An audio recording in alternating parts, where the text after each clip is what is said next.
زوجي آذن مدرسة وأنا بشتغل عند جماعة بالبيت، يعني بشتغل عندهم بساعدهم بشغل البيت. فيوم من الأيام إنه دعت فيني الدنيا واتصلت بأخي بتركيا. أخي كتير كتير كتير ميسور، حالته المادية ميسور جدا.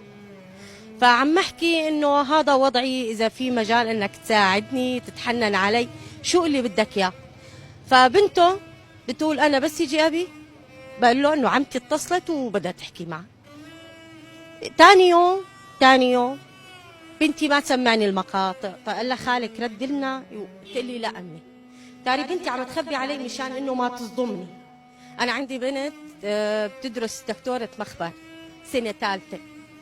فجيت أنا بالصدفة عم أفتح التليفون فبسمع مقطع بنته بتقول لي أبي بيقول إنه إذا إله أخت نساها ما بده إياها، فإذا متي يا عمتي إنه هو بيقول ما له علاقة.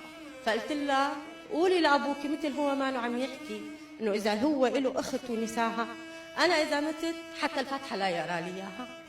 ومن يومتها إنه خلص سكرت معي الدنيا، إنه إذا أخي اللي أنا وياه ربينا وعشنا وطلعنا من نفس البيت ما أتعرف علي، شو ضل من هالحياة؟ شو ضل من هالحياة هاي؟ أكثر من هيك نحن بلا أزمة، وأخي اللي هو أخي اللي عشنا طفولتنا وطلعنا وربينا وطلعنا ما ساعدني، شو ضل من هالدنيا؟ هلا اذا اخوك عم بيشوفك على الكاميرا عنا، وجهي له شو بدك توجهي له، حكي وجهي له من خلال كاميرتنا.